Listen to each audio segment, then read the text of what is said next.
나와 관련된 일마다 다 잘 되면 얼마나 좋을까요? 또 나와 연관된 사람들마다, 같이 일하는 사람들마다, 혹은 같이 사는 사람들마다 다 잘 되면 얼마나 좋을까요?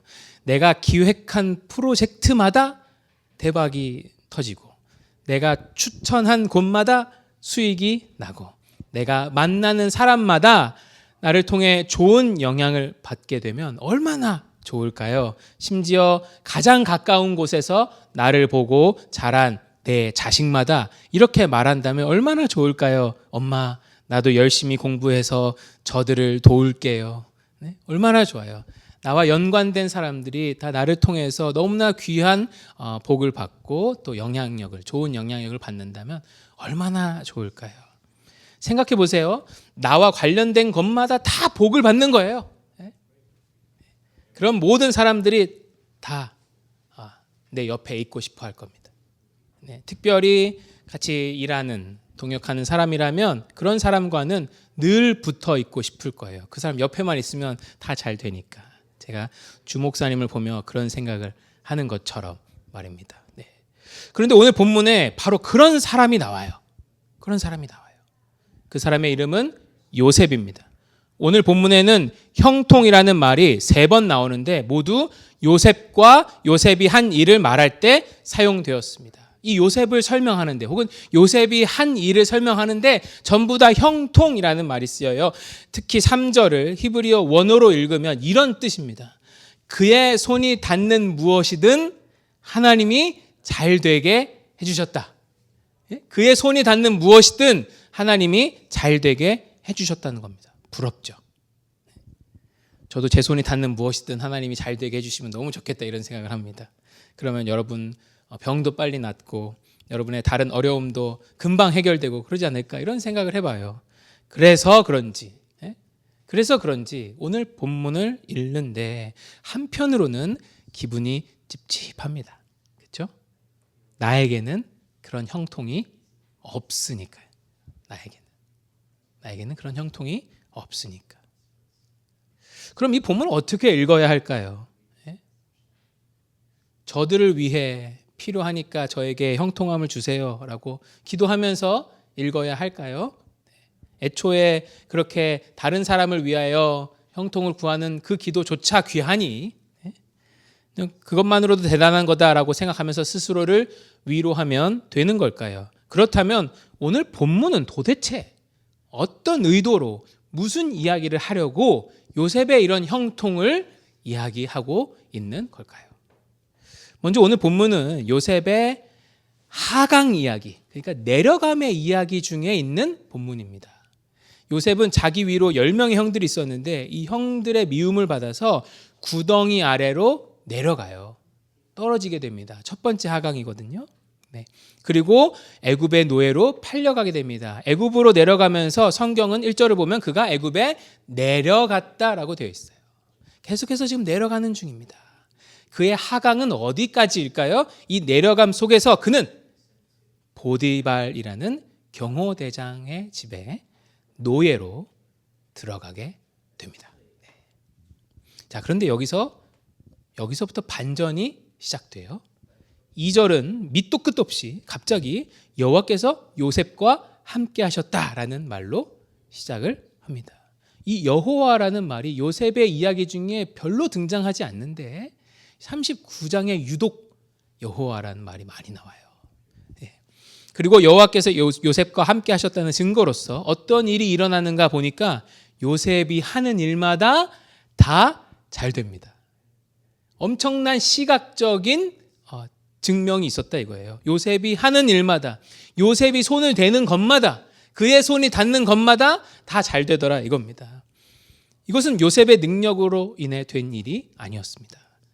누가 봐도 요셉과 함께 하시는 하나님이 하신 일이었죠. 왜냐하면 성경을 보면 이전 장면에도 요셉이 나오는데 그때는 요셉이 하는 일마다 형들의 미움을 받았어요. 근데 지금은 요셉이 하는 일마다 잘 되고 환영을 받더라 이겁니다. 그게 이 39장에 갑자기 달라진 점입니다. 대충 어떤 일들을 상상해 볼 수 있을까요? 요셉에게 어떤 일들이 있었을까요? 요셉이 열심히 나무를 심었더니 나무마다 요셉이 심은 나무마다 열매를 주렁주렁 맺는 겁니다. 네. 또 어떤 게 있을까요? 요셉이 건물을 열심히 세웠더니 노예로서 일하면서 그 집은 홍수를 맞아도 떠내려가지 않더라는 겁니다. 예를 들어서 그런 일들이 있었을 수 있다는 것이죠. 성경이 자세히 알려주지 않기 때문에 세부적인 것은 알 수 없지만 어쨌든 확실한 것은 그가 하는 일마다, 그가 연관된 일마다, 그의 손이 닿는 곳마다 다 잘 되었더라 이겁니다. 그리고 단지 그 자신의 요셉 자신의 형통함으로 끝나는 것이 아니라 그가 하는 일마다 그로 인해 주변이 복을 받게 되었다. 요셉으로 인해 그 주변이 복을 받게 되었다. 이것이 오늘 본문이 이야기하고 있는 이 형통함의 핵심입니다. 요셉의 형통함을 통해서 주변이 복을 받게 되었다. 그래서 그 형통함의 결과가 2절에 나옵니다. 그가 형통한 자가 되어 그의 주인 애굽 사람의 집에 있으니. 근데 이 말씀 조금 이상하지 않습니까? 형통한 자가 되었으면 뭐 자유의 몸이 되었으니 뭐 이런 말로 이어져야 될 것 같은데 여전히 주인의 집에 있다 이겁니다. 그런데 이 말은 굉장한, 당시로서는 이 노예로서는 굉장한 프로모션을 말했습니다. 승진을 말했어요. 왜냐하면 당시에는 계급이 낮은 노예일수록 멀리서 밖에서 이렇게 일을 해야 했습니다. 근데 지금 요셉이 어디서 일을 하기 시작했다는 거예요? 집 안에서. 주인의 집 안에서 일을 하기 시작했다라는 것은 그만큼 요셉이 지금 형통함으로 인해 주변이 복을 받으면서 지금 밖에서 일하던 자가 안에서 일하게 되었다라는 것입니다. 그러니까 이제는 더욱더 안에 있으니까, 집 안에 있으니까 더욱더 주인의 눈에 띕니다. 어떤 일들을 상상해 볼 수 있을까요? 요셉이 키우는 강아지마다 토실토실 살이 찌고 건강해지는 겁니다. 요셉이 노래를 할 때마다 아픈 사람들이 병이 낫는 거예요. 요셉이 짚어주는 무역품, 요거 오를 것 같습니다. 하는 것마다 오르더라. 그래서 엄청난 수익을 누리더라. 다시 말해 요셉은 그 주인의 집에 복이 됩니다. 요셉이 그 주인의 집에 있음으로 인해서 그 집이 복을 받게 되었다 이겁니다. 그래서 그 주인이 요셉에게서 무엇을 보냐면, 야, 이 친구가 믿는 하나님이라는 그분이 정말로 이분을 돌보시는구나 라는 생각을 하게 되었다는 거죠. 이거 뭐 손대는 것마다 잘 되니까요. 사람의 힘으로 잘할 수 있는 정도가 아니었습니다. 능력 있는 사람이 낼 수 있는 성과 정도가 아니었어요. 하는 일마다 좋은 결과가 반복되는데 이건 뭐 거대한 힘이 돕지 않으면 불가능한 일들이었습니다. 제3자가 봐도 그러했다. 주인이 봐도 그러했다라는 것이죠. 이것이 오늘 본문에서 요셉에게 일어났던 일입니다. 네. 뛰는 놈 위에 나는 놈, 나는 놈 위에 도우심을 받는 놈. 이게 바로 요셉을 설명하던 그런 모습이었다 이거죠. 요셉의 퍼포먼스는 주인의 눈에도 이거는 사람의 힘으로 할 수 있는 게 아니다라는 판단이 딱 설 정도였다 이겁니다. 자, 그래서 주인은 이제부터 요셉을 더 비중 있게 사용하기 시작합니다. 요셉의 지위는 더 이상 이전과 같지 않아요. 주인은 요셉을 그의 집 모든 재산을 관리하는 최고 관리인으로 임명을 합니다. 그러자 요셉이 그 집의 최고 관리자가 되었을 때 그 집은요 더욱더 크게 부흥하기 시작합니다. 왜냐하면 그의 손이 안 닿는 곳이 없었기 때문이죠. 요셉으로 인해 그가 있던 집이 다 잘 되게 되었더라. 그게 바로 오늘 본문 5절입니다.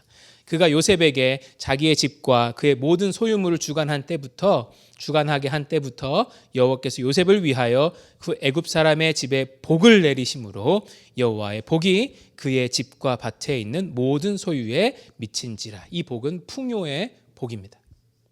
요셉이 관리자가 되므로 그 집이 풍요의 복을 받았더라 이겁니다. 한마디로 요셉은 그 집에서 복의 근원이 되었습니다. 요셉으로 인해서 보디발의 집이 풍요를 얻었어요. 그런데 그것은 요셉 혼자서 잘했기 때문입니까? 그렇지 않죠. 오늘 본문은 분명하게 말합니다. 하나님이 요셉과 함께 하셨다.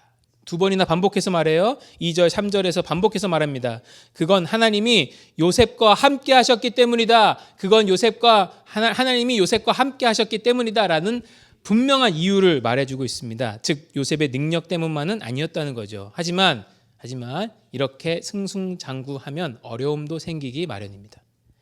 요셉에게도 위기가 닥쳤어요. 그 위기는 다 요셉이 뛰어나서 일어난 위기였습니다. 6절 마지막에 나옵니다. 요셉은 용모가 빼어나고 아름다웠더라. 예? 요셉이요, 오늘날로 말하면 이 집에 있는 여인들에게 복지였어요. 복지. 요셉을 보기만 해도 흐뭇한, 요셉 자체가 그냥 이 집 여성들에게는 복지였단 말입니다. 그런데 이 집의 주인 여인이, 아내가 이 복지를 혼자 차지하려고 합니다. 그래서 요셉을 유혹하기 시작해요. 근데 이 유혹은 요셉에게 성적인 유혹뿐만 아니라 출세의 가능성을 더 높여주는 유혹이기도 했습니다. 요셉이 이 집에서 복이 되고 있지만 사실은 자기가 가져가는 것은 아직까지는 없었단 말이에요. 그런데 지금 이 귀부인의 도움을 받아서 자유인이 된다면 그가 누리던, 그로 인해서 누리는 모든 복들이 다 자기 것이 될 거 아닙니까? 하지만 요셉은 그 유혹을 거부하죠. 왜냐하면 그는 그 부인의 도움보다 하나님의 도우심에 계속해서 더 충성되고 싶었기 때문입니다. 그래서 그 부인이 잘생긴 요셉을 날마다 유혹했어도 그는 날마다 그 유혹을 거부했어요. 자, 그럼 이 요셉은 어떻게 될까요? 하나님이 이번에는 그런 그를 도와주실까요? 하지만 부인이요, 너무 영리했어요. 어느 날 그 집에 아무도 없을 때, 증인이 되어줄 만한 사람이 아무도 없을 때 그 여인이 요셉에게 접근하여 요셉의 옷을 잡고 나와 동침하자라고 말합니다. 그러자 요셉은 그 여인의 손에 자기의 옷을 버려두고 증거 물품을 남겨둘 수밖에 없었다 이거예요. 그리고 옷을 버리고 밖으로 뛰쳐나갑니다. 이 여인이 이런 수모를 겪게 되자 이 부인은 자기 집 사람들을 다 불러 모았어요. 그리고 지역 감정을 유발시킵니다. 14절입니다. 우리가 읽진 않았지만 14절 보면 이렇게 기록되어 있어요. 보라, 주인이 히브리 사람을 우리에게 데려다가, 히브리 사람을 우리에게 데려다가 우리를 희롱하게 하는도다. 이 사람에 대해서 히브리 사람이라고 말하고 있고 우리라고 말하고 있어요. 나누는 거죠. 왜 나눕니까? 안 그래도 이 사람들이 요셉을 통한 그 복은 너무나 기뻐하고 있었겠지만, 좋아하고 있었겠지만, 근데 요셉 이게 너무 빨리 승진하는 거 아니야? 그런 시기와 질투가 있었을 것이죠. 그렇기 때문에 모두에게 요셉의 출신을 강조하면서 인종적인 어떤 이슈로 몰고 가고 있다 이겁니다. 히브리 사람이 이랬어 지금. 그리고 자기 남편에게는 이렇게 말합니다. 17절에 이렇게 나와요. 당신이 우리에게 데려온 히브리 종이다 이겁니다. 모든 주인들이 가장 기분 나쁜 게 뭔지 아세요? 모든 상전들이 가장 기분 나쁜 거. 감히 너가? 이런 상황들이 가장 기분이 나쁜 거예요. 그거를 아주 건듭니다. 이 부인이 남편에게 그걸 건드는 거예요. 히브리 종이 지금 이랬다. 당신의 종이 이랬다. 그랬더니 19절을 보니까 역시나 보디발이 이 말을 듣고 크게 화를 냅니다. 근데 누구를 향해서 화를 냈는지는 나와 있지 않아요. 부인을 향해서 화를 냈을 수도 있어요. 왜냐하면 부인의 말을 100% 다 믿었다면 요셉은 바로 죽었을 겁니다. 근데 요셉이 그러지 않잖아요. 또한 요셉이 그동안 그토록 복을 가져다 주었기 때문에 이 요셉을 벌하게 되면 이 복을 이제는 얻지 못하게 될 텐데 라는 그 아쉬움 속에서 화를 냈을 수도 있어요. 요셉에게 화를 냈는지 어떻게 했는지는 잘 알 수 없습니다만 어쨌든 이 보디발은 화를 냅니다. 그리고 너무나 아쉽지만 이 요셉을 벌하기로 해요. 이제 그 복을 누릴 수 없다는 것이 너무나 아쉽지만 보디발은 그 복덩이 요셉을 왕의 죄수를 가두는 곳, 그 감옥에 가두어 버립니다. 요셉의 이야기 중에 마지막 하강이, 마지막 내려감이 바로 감옥으로 내려감, 여기에 나와요. 자, 그런데 이 일 때문에 요셉은 그 감옥에서 많은 사람들을 만나게 됩니다. 특별히 그냥 한 집의 관리인이었으면 죽었다 깨어나도 만나지 못할 왕의 신하였던 자들, 그 높은 사람들을 그 감옥 안에서 만나게 되는 거죠. 자, 그렇습니다. 오늘 본문을 보면요, 보디발 아내의 그 철두철미한 모함도 결국 요셉을 죽일 수 없었어요. 물론 요셉은 이 일로 감옥에 갇히게 되지만 그 일도 요셉의 형통을 멈추게 할 수는 없었습니다. 21절을 보면 요셉이 옥에 갇혔을 때에도 하나님은 그와 함께 하세요. 하나님이 요셉이 옥에 갇혔을 때도 함께 하신다 이겁니다. 그때도 함께 하셨다는 거예요. 요셉은 감옥에서도 형통합니다. 다시 말하면 감옥에서 잘 나갔다 이게 아니라 감옥에서 그의 주변 사람들을 다 복받게 해주더라 이겁니다. 요셉으로 인해 그 감옥에 있었던 많은 사람들이 복을 받았다 이겁니다. 그래서 제일 먼저 간수장의 눈에 들어왔어요. 그 감옥의 리더의 눈에 제일 들어왔습니다. 계속해서 이 본문이 강조하고 있는 것은 요셉에게 주어진 형통은 주변을 위한 것이었어요. 그 자신에게 주어지기도 했지만 이 요셉의 형통으로 말미암아 지금 주변이 복을 받고 있습니다. 보디발의 집이 복을 받고 이제는 감옥, 그 옥이 복을 받고 있는 중입니다. 자, 그래서 간수장이 어떻게 하냐면 감옥 안에 있는 모든 죄수를 다 요셉에게 맡기고 감옥 안에서 일어나는 모든 일들을 다 요셉의 손에 맡겼습니다. 그리고 간섭하지 않아요. 간수장도 보디발이 요셉에게서 본 것을 똑같이 보았습니다. 우와, 이 사람의 뒤에는 무엇인가 있구나. 어떤 거대한 힘이 이 친구를 도와주는구나. 요셉은 그렇게 감옥에서도 복이 되었어요. 오늘 본문 23절은 분명하게 기록하고 있습니다. 그는 비록 감옥에 있었지만 여호와께서 요셉과 함께 하셨고 여호와께서 그를 범사에 형통하게 하셨더라. 다시 한 번 더 나옵니다. 그가 손을 대는 것마다 잘 되었더라 이겁니다. 그가 손을 대는 것마다, 그가 어디에 있든지, 심지어 그가 옥에 갇혀 있을 때에도 말입니다. 네. 자, 여러분은 오늘 본문은 어떻게 읽으셨습니까? 오늘 본문은 이런 내용이에요. 자, 오늘 본문은 읽을 때는 흥미진진합니다. 와, 요셉의 복을 통해서 이렇게 사람들이 복을 받네. 요셉의 형통함을 통해서 사람들이 이렇게 복을 받네. 읽을 때는 흥미진진한데 삶으로 가져오자니 현실성이 좀 떨어져요. 왜요? 우리에게는 이런 요셉의 형통함이 없으니까요. 우리는 손 대는 일마다 잘 되는 그런 일은 우리에게는 없으니까요. 우리가 다니는 회사가 막 우리 때문에 부흥을 하고 내가 하는 일마다 다 잘 되어서 내 주변이 복을 받는 이런 일은 현실에서는 잘 일어나지 않습니다. 그나마 나 때문에 안 망쳐지면 다행이죠. 내가 아무리 하나님을 믿는다고 한들 나에게 이런 형통이 일어나지 않더라. 손을 대는 것마다 잘 되는 그런 일들은 나에게는 일어나지 않더라.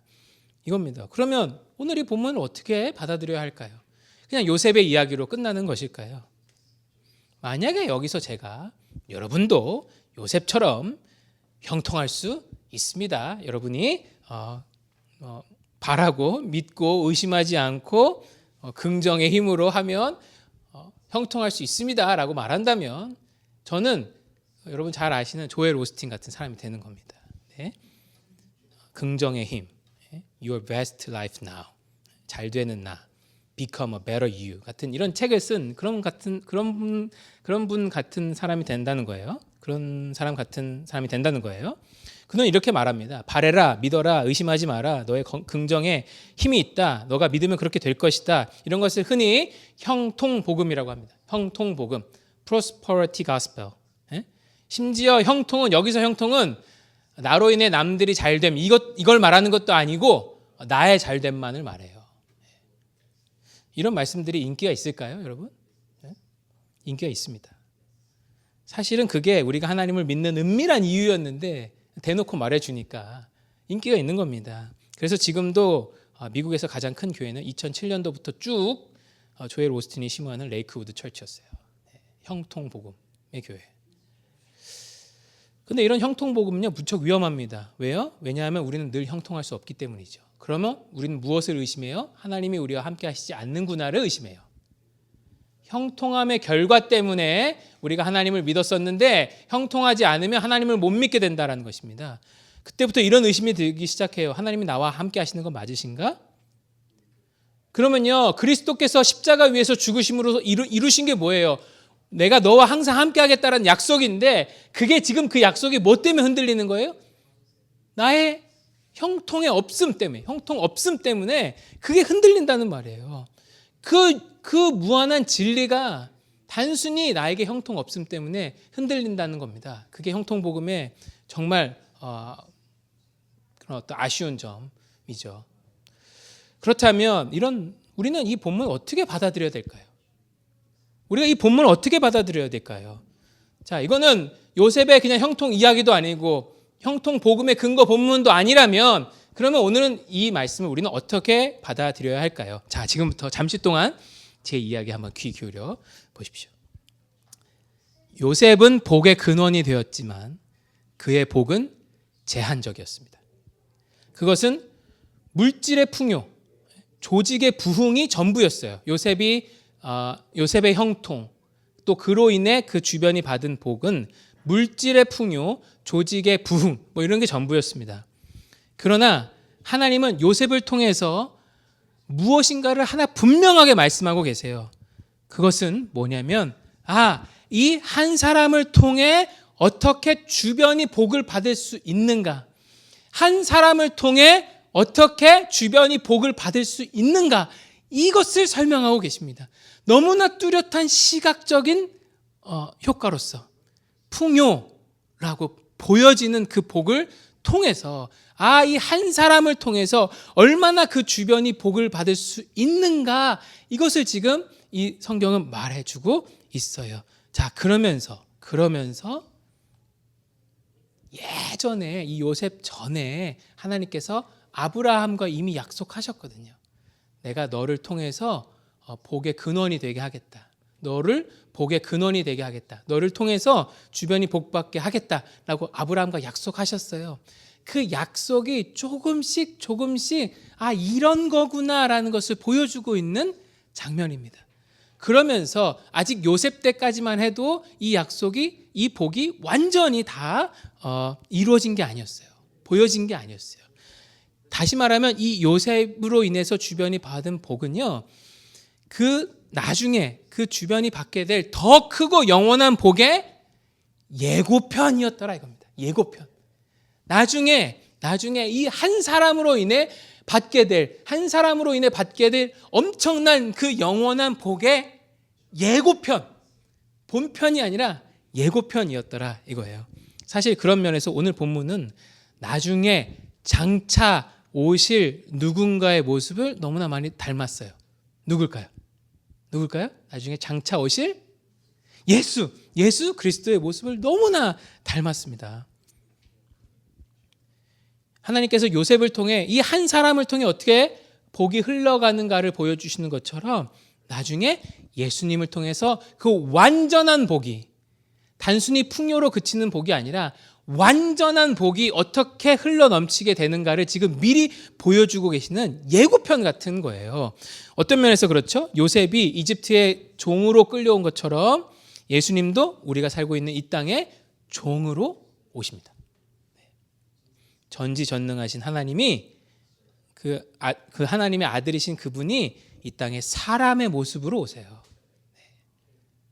너무나 비슷하죠. 종으로 내려간 것과, 그리고 요셉이 그의 주인집과 감옥에서 복의 근원이 되었던 것처럼 예수님도 이 땅에서 복의 근원이 되어주십니다. 예수님도요. 예수님은 예수를 그리스도로 믿는 자마다 이 땅에서 죄와 악을 이길 수 있게 하셨고, 예수를 그리스도로 믿는 자마다 앞으로 임할 땅에서 영원한 생명을 얻을 수 있게 하셨어요.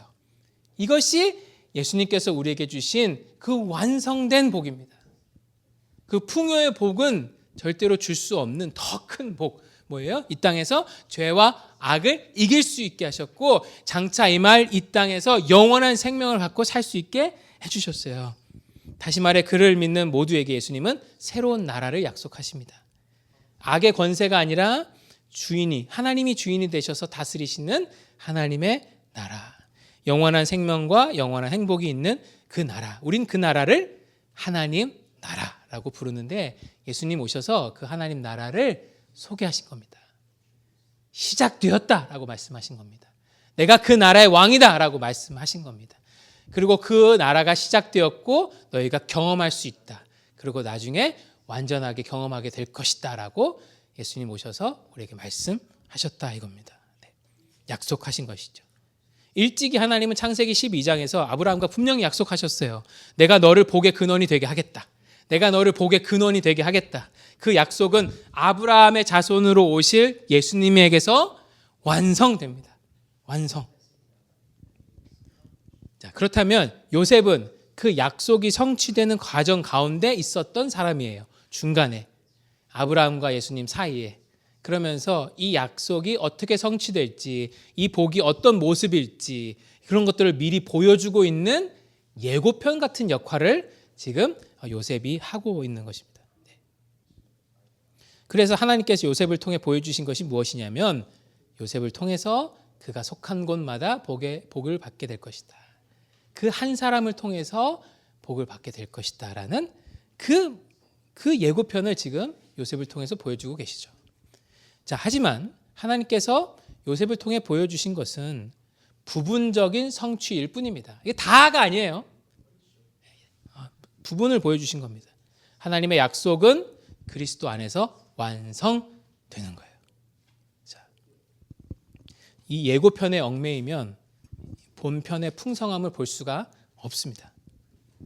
자, 그렇습니다. 요셉을 통해 그 부분적인 성취를 보여주신 하나님은 그리스도를 통해서는 그 복의 완전한 성취를 한 사람으로 인해서 무엇이 어떻게 전해지는가, 어떤 복이 전해지는가에 대한 그것을 분명하게 지금 기대하게 하신다는 거죠. 물론 우리는요, 이 말씀 들으면 예고편이 더 좋아 보이는데 이런 생각을 할 때가 있습니다. 네. 하지만 그것은 우리가 아직 이 어떤 예수님이 우리에게 주신 이 복을 풀리 경험하지 못했기 때문일 수도 있습니다. 아, 죄악으로부터의 구원이 이런 것이었구나. 아, 영원한 생명이 주시는 그 기쁨이 이런 거였구나. 네. 물질적 풍요는 잘해봐야 우리가 사는 동안 이 땅에서만 유효하죠. 하지만 구원과 생명은 하나님 나라에서 살게 될 우리의 영원한 시간에 유효합니다. 자, 그런데 제가 이렇게 설명 길게 했어요. 네? 굉장히 쉬운 내용을 길게 얘기한 겁니다. 이 요셉의 이야기는 나중에 오실 예수 그리스도의 예고편 같은 겁니다 라는 이야기를 굉장히 길게 했죠. 자, 그런데 so what? 그래서 뭐 어떻다고요? 그럼 오늘 본문은 그저 앞으로 오실 예수님과 그를 통해 얻게 될 복의 어떤 부분적인 성취를 말해주고 있습니다라고 끝나면 되는 본문일까요? 그냥 그렇게 지나가면 되는 걸까요? 아닙니다. 놀라운 사실은 당시에 하나님께서 요셉과 함께 하심으로 그 주변이 복을 받았던 것처럼 오늘 우리 안에도 예수님이 함께 하시기에 우리를 통해서 우리의 주변이 복을 받게 될 것이라는 그 약속까지 포함한 말씀이라는 거죠. 네. 즉 구원과 영원한 생명이라는 복의 근원 대신 예수님이 우리와 함께 하신다는 거예요. 근데 우리 안에 계시다라는 거죠. 그것은 무슨 말입니까? 우리도 그 복의 근원이 될 수 있다라는 것입니다. 예수께서 우리에게 전해주신 그 복의 근원이 될 수 있다는 거예요. 우리가 어디에 있든지 요셉이 자기의 힘이 아니라 자기와 함께 하시는 하나님으로 인해서 그 복의 근원이 될 수 있었던 것처럼 우리 역시 우리 안에 계시는 예수님으로 인해 우리가 속한 곳에서 복이 될 수 있다라는 그 약속까지 품은 말씀입니다. 우리가 아니라 우리 안에 있는 예수님으로 인해서 말입니다. 자, 예를 들어 볼게요. 한 100여 년 전에 영국의 목회자이자 철학자였던 윌리엄 템플이라는 분이 이런 말을 했어요. 우리가 어떻게 셰익스피어의 작품 같은 희곡들을 쓸 수 있을까? 그런 희곡들을 쓸 수 있겠는가? 그리고 우리가 어떻게 예수님처럼 살 수 있겠는가? 불가능하다. 그런데 만일 셰익스피어의 그 천재성이 우리 안에 들어올 수 있다면 우리도 그처럼 희곡을 쓸 수 있을 것이다. 그렇죠? 그리고 만일 예수님의 영이 우리 안에 들어올 수 있다면 우리도 그분처럼 살 수 있을 것이다. 기쁜 소식은 셰익스피어의 천재성이 우리 안에 들어오는 것은 끝까지 불가능한 일이지만 예수님의 영이 우리 안에 들어오는 것은 가능하다는 것이다. 그렇게 설명을 한 거예요. 네? 요셉은 주변의 물질적 풍요를 가져다 주는 복덩이였어요.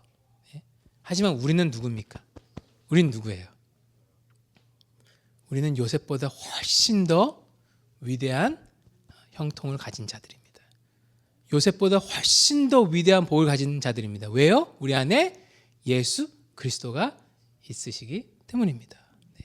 우리 안에 계신 예수님이 성취하신 복, 죄로부터의 구원과 영원한 생명이라는 이 놀라운 복을 흘려내보낼 수 있는 존재가 되었다는 거예요. 그게 예수님이 우리 안에 사심으로 인해서 우리가 할 수 있게 된 일입니다. 그냥 구원받고 끝 이게 아니라 그 예수 그리스도가 우리 안에 사심으로 인해서 예수께서 그 복의 근원이 되셨던 것처럼 우리를 통해서 그 복이 흘러갈 수 있다라는 하나님의 약속입니다. 그렇습니다. 우리는 형통한 자 요셉보다 훨씬 더 큰 자예요. 그 주변을 풍요롭게 만든 요셉보다 훨씬 더 큰 자입니다. 우린 누구입니까? 우리 안에 계신 예수 그리스도로 인해 그리스도가 갖고 계신 그 복을 흘려내보낼 수 있는 자들이다 이겁니다. 그렇다면 어떤 일들이 가능하다는 겁니까? 그죠? 어떤 일들이 가능하다는 겁니까? 우리가 속한 곳에서 죄가 그치는 일들이 일어나게 될 것입니다. 우리가 속한 곳에서 죄가 그치는 일들이 일어나게 될 것입니다.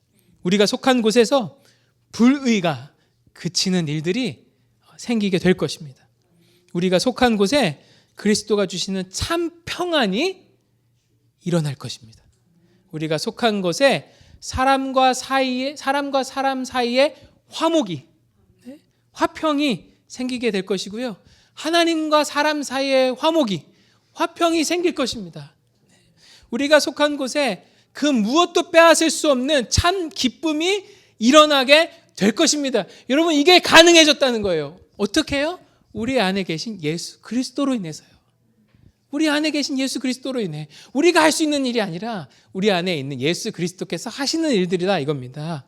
네, 어제 제가 다른 미국 교회 일정이 있어서 방문할 일이 있었어요. 근데 그 교회에 굉장히 인상 깊은 게 하나 있었습니다. 차를 타고 들어가는데 들어가는 곳에는 그냥 entrance라고 되어 있어요. 입구라고 써 있어요. 근데 나갈 때 보니까 나가는 곳이 한 곳인데 어디로 나간다라고 되어 있는데 미션 필드라고 나간다고 되어 있는 거예요. 미션 필드. 그래서 제가 무슨 운동장으로 가나?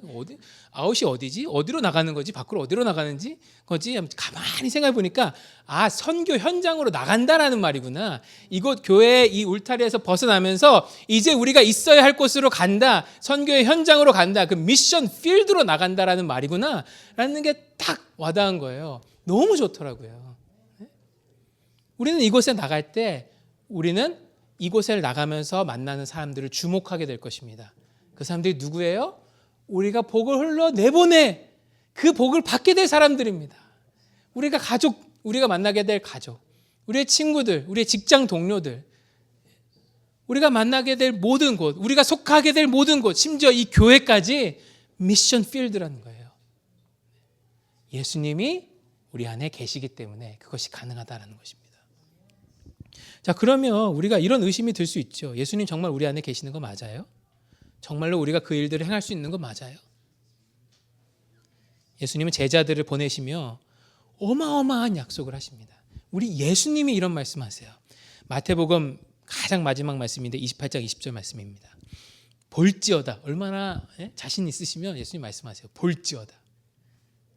내가 세상 끝날까지 너희와 항상 함께 있으리라. 이 말 굉장히 익스트림합니다. 볼지어다 내가 세상 끝날까지. 언제까지요? 영원히 내가 너희와 항상 함께 있으리라. 예수님 그렇게 약속하셨습니다. 어마어마한 약속이에요. 예수님 정말 나랑 같이 계신 거 맞아요? 예수님 약속하셨어요.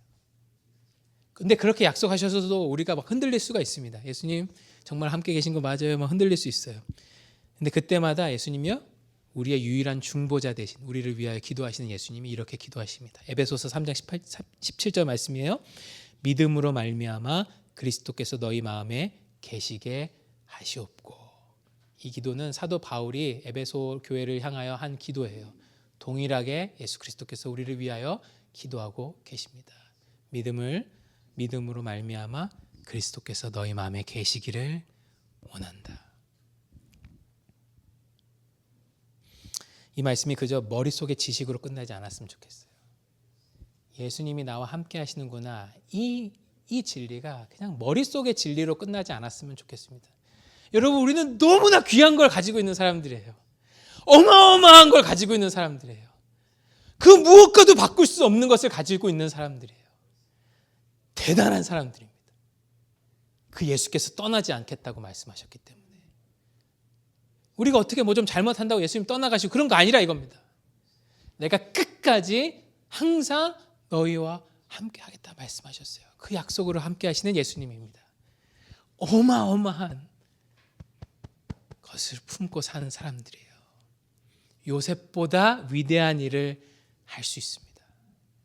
요셉은 단순히 경제적 풍요를 그들에게 주었을지 몰라요. 하지만 하나님은 지금 그것은 시각적으로 우리에게 보여주기 위해서, 분명하게 드러내시기 위해서 사용하신 방법입니다. 지금 우리에게 주어진 이 복은 훨씬 더 놀랍고 훨씬 더 위대한 복이에요. 한 사람으로 인해, 여러분 한 사람으로 인해, 우리 한 사람으로 인해 우리가 속한 그곳이 복을 받게 될 것입니다. 예수께서 우리에게 주신 복이 흘러넘치게 될 것입니다. 온 성경은, 모든 성경은 그렇게 약속하고 있습니다. 요셉이 요셉의 힘으로 복덩이가 된 것이 아니듯이 우리 역시 우리의 힘으로 그렇게 하게 되는 것이 아니다라는 것이죠. 우리와 함께 하시는 예수님이 분명히 약속하신 것입니다. 하나님께서 하늘과 땅의 권세를, 예수님 말씀하십니다. 하나님께서 하늘과 땅의 권세를 다 내게 주셨다.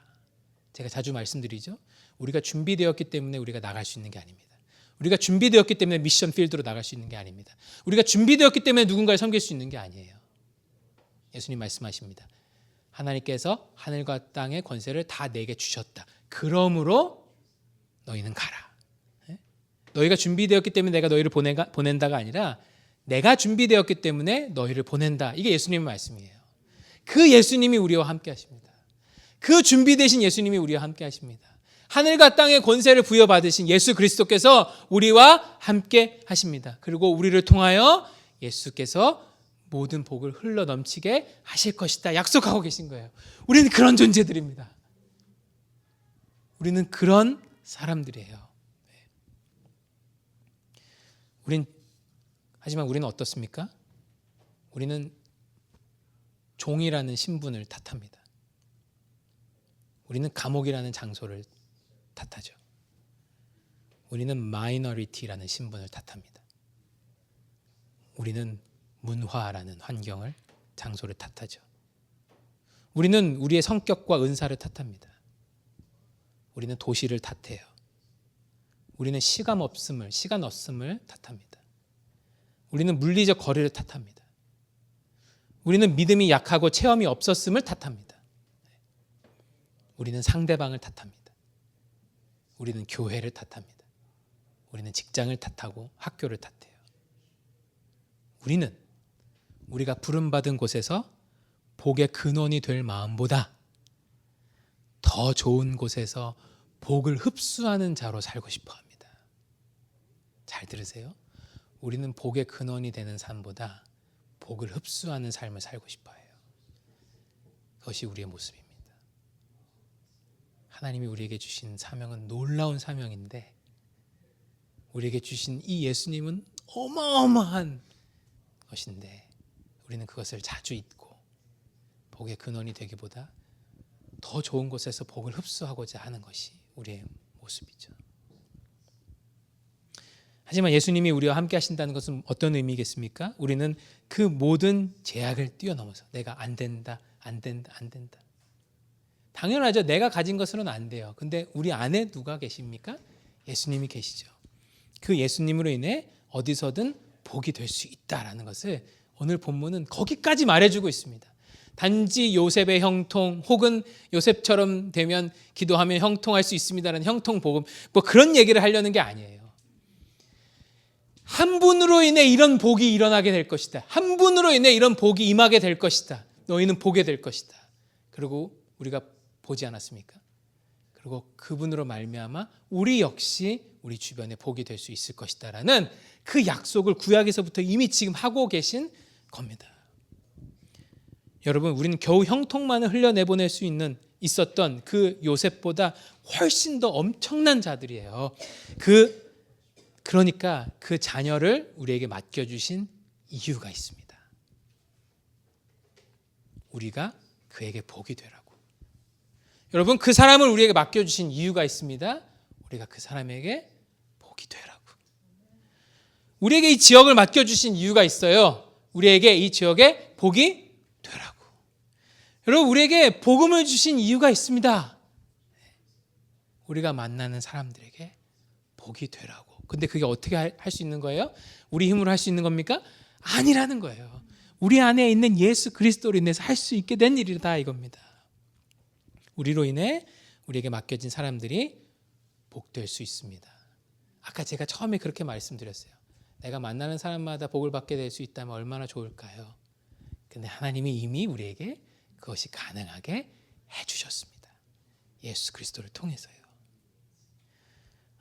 보디발이 그 요셉을 보면서 정말 하나님이 함께 하시는구나 라는 것을 보았던 것처럼 예수 그리스도를 품고 우리가 예수 그리스도와 함께 그 복을 흘러내는 삶을 살아갈 때 세상은 우리를 보며 예수님이 저들 안에 계시구나라는 것을 보게 될 것입니다.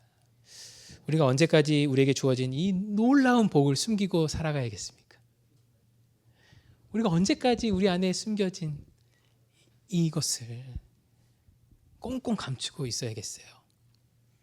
예수님 말씀하셨습니다. 내가 세상 끝날까지 너희와 항상 함께 있으리라. 따라서 우리는 세상 끝날까지 복의 근원이 될 수 있는 자들이에요. 간절히 바랍니다. 여러분이 이곳을 떠나며 미션 필드에서 여러분이 만나는 사람들을 주목하며 생각해 주십시오. 여러분이 만나는 그 사람들이 여러분을 통해 그리스도의 복을 받게 될 것입니다. 여러분이 속한 그곳이 여러분을 통해 복을 받게 될 것입니다. 우리가 만나고 우리가 속한 곳에 또 우리가 모인 곳에 예수 그리스도의 놀라운 복, 죄와 악에서 싸워 이길 수 있는 복, 구원을 받는 그 복, 또한 영원한 생명 속에서 이 땅에서의 삶이 끝이 아니라 우리와 영원히 함께 하시겠다, 우리에게 영원한 생명을 주시는 분이 계시다라는 사실을 깨닫는 그 복이, 그리고 그 복으로 살아가는 우리의 삶이 우리를 통해 우리 주변에 흘러 넘치기를 간절히 소망합니다. 함께 기도하겠습니다.